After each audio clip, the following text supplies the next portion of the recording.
When Linji called for help, I was squatting in the law firm's pantry eating a sandwich. She was in a hurry to meet a gallery owner and had no one to take her parent-child painting class. She pestered me to help, promising to treat me to 10 hot pot meals. I checked the time. The contract at 3 in the afternoon was urgent, so I agreed. Linji was my college roommate. After graduation, she opened a studio specializing in teaching children to paint. I changed into a casual coat and took a taxi there. The studio was in a creative park, with colorful stickers on the glass door, filled with easels and children's graffiti, lively and warm. Today's theme was my home.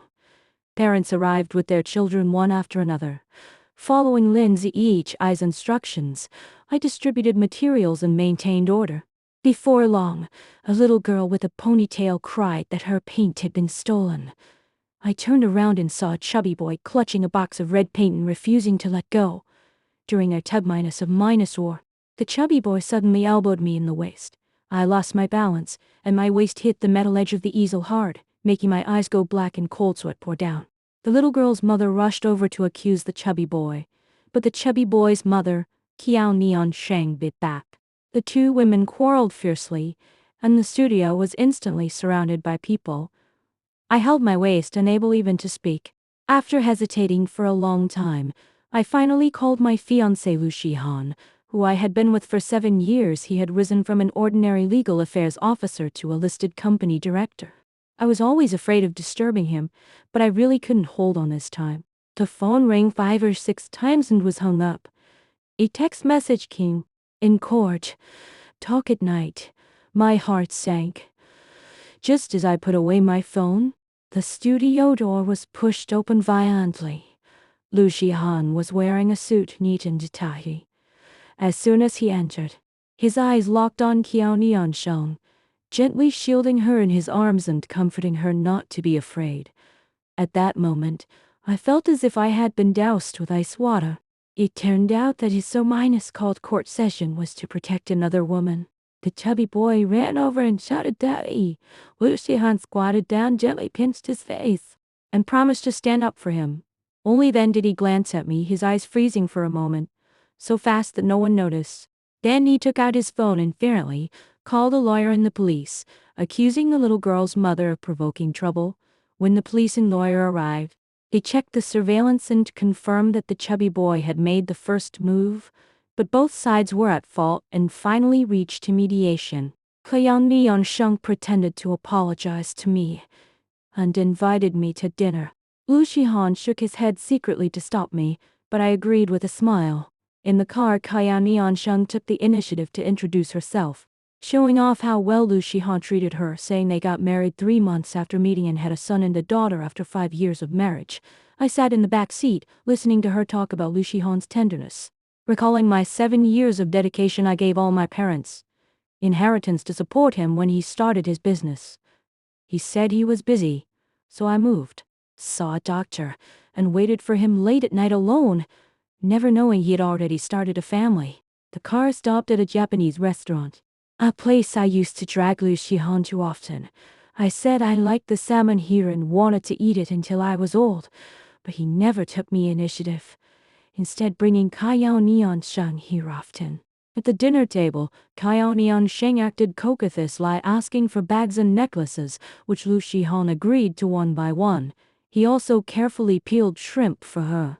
He once said he was allergic to seafood, so I hadn't touched seafood for 7 years, but it turned out to be a lie. I excused myself to go to the bathroom and found dark red blood on my pants, and the pain in my waist became more and more severe. After sending a message to Linji for help, Lu Shihan pushed the door and explaining that he had been drugged by Qiao Niansheng back then, and she had forced him to marry her by claiming she was pregnant. He said he married her out of responsibility.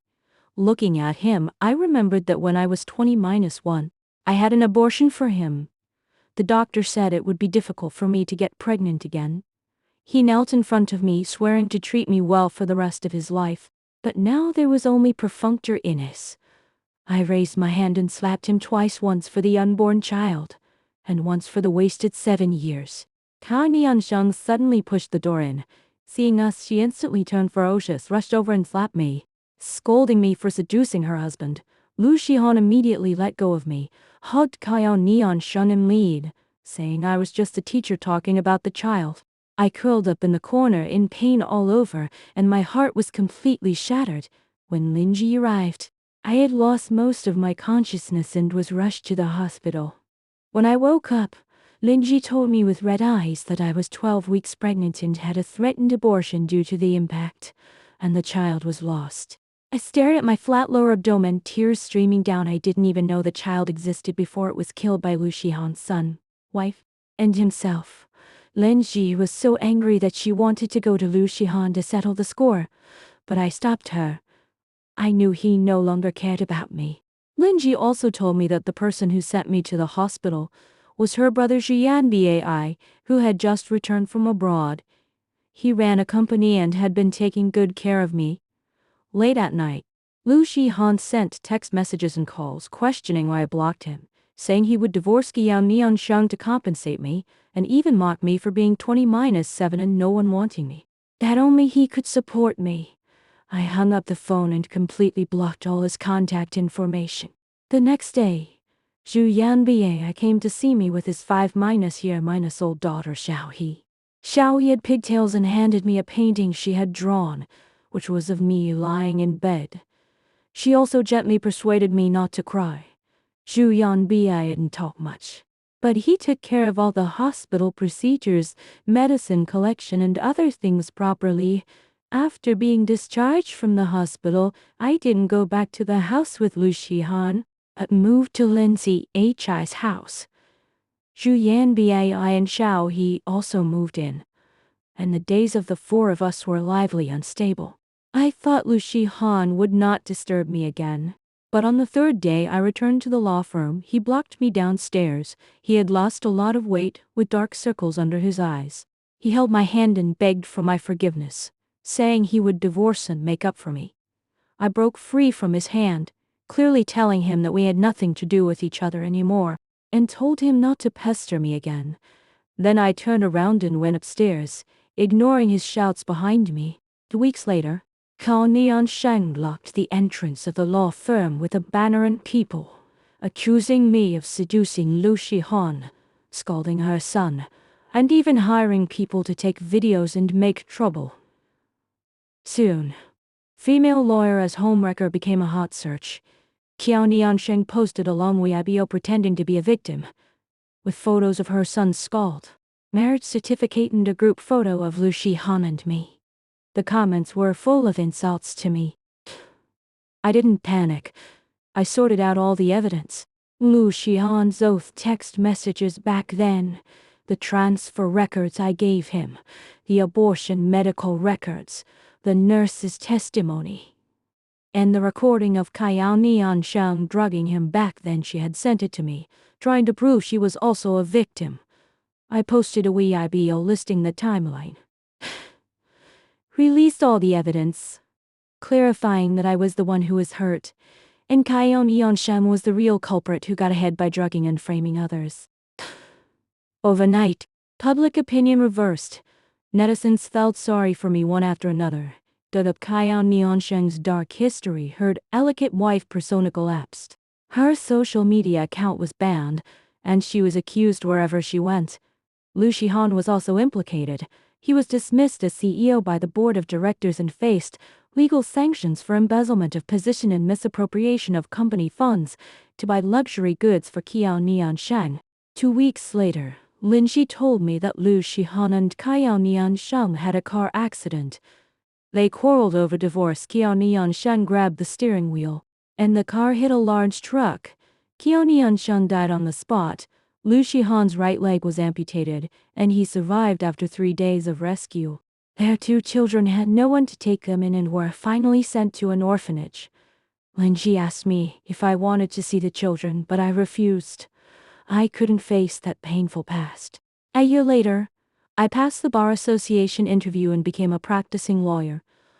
Zhu Yanbei celebrated for me in a Western restaurant. During the meal, he took out a ring and proposed to me seriously, saying that he and Xiaohe both liked me very much and wanted to spend the rest of their lives with me. This unromantic and inarticulate man had been with me in my darkest days, warming me with his actions. I held out my hand in greed. Xiao he ran over and hugged my legs, calling me mom. Zhu Yanbei I pulled us into his arms, and applause broke out in the restaurant. Later, I heard that Lu Shihan was sentenced to 3 years in prison for embezzlement of position. After being released from prison, he opened a small shop in his hometown, walking with a crutch alone, and no one went to see him. Now, I turned off my phone and looked out the window at the sunshine. Xiao he was chasing butterflies in the yard, and Zhu Yanbei I was pruning flower branches. He looked up at me and smiled gently, and I smiled too. After 7 years of raw dedication, I once thought my life was only fragments. But I never expected that there would be someone who would piece the fragments together one by one in a year and give me a brand new future.